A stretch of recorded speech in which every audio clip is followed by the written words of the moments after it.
রাষ্ট্র পরিচালনায় সে সফল। কিভাবে? আপনি দেখেন কি একটা ভঙ্গুর অবস্থায়, কি একটা দুর্বিষহ অবস্থা। যদি আপনার এমআরএ দিত আমরা ভয়ে নিতাম না, ওনারে দিলে উনি ভয়ে নিত না যে না এ দেশ আর চালানো যাবে না, এ দেশের ব্যাংক খালি হয়ে গেছে, এ দেশের অর্থনীতি ধ্বংস হয়ে গেছে, মানুষের খুনোখুনি অবস্থা, একজন আর একজনের ফালি খুন করে ফেলে, এক দলের মানুষ আর এক দলের লোকের সাথে ছেলে মেয়ে বন্ধু বিয়ে দেয় না, একজন আর একজনের ছায়া বন্ধু দেখতে পারে না, এরকম হিংসা বিদ্বেষ। এই অবস্থায় আপনি ক্ষমতা নিয়ে মরবেন?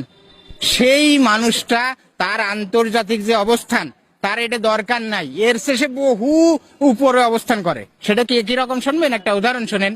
মাশরাফি আর সাকিব আল হাসান এমপি হয়েছিল না আওয়ামী লীগ থেকে? মাশরাফি আর সাকিব আল হাসানের যে অবস্থান সারা পৃথিবীতে, সারা বাংলাদেশে, ওদের কথায় 10-20-50টা মন্ত্রী এমপি চলে, ওদের কথায় প্রধানমন্ত্রী যা বলবে এটা করতে হবে, খুশি হয়ে করে দেবে। তাদের প্রধানমন্ত্রী সে ক্ষমতা আরো বেশি, কিন্তু তারা এমপি হতে যায় দেখেন পচে কি অবস্থা হয়ে গেছে, পচে দুর্গন্ধ হয়ে গেছে। তাই ইউনূস এরকম অনেক দামি একজন মানুষ, ওনার এই পদের দরকার নাই, এ দরকার নাই, এর সে হাজার গুণ সম্মানী মানুষ উনি সারা পৃথিবীতে।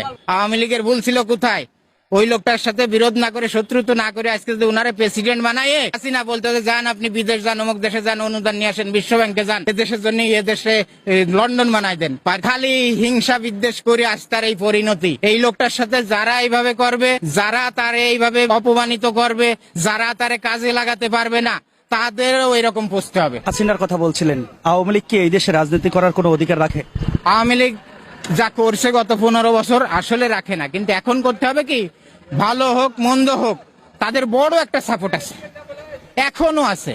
আপনি কি এই 9 মাসে দেখছেন একটা লোক পদত্যাগ করছে দলের থেকে? একটা লোক পদ ছেড়ে সংবাদ সম্মেলন করে, একটা লোক এফিডেভিট করে পদত্যাগ করছে দল থেকে? কিছুই করেন, স্টিল তারা চুপচাপ বসে আছে। কিছু যারা অপরাধ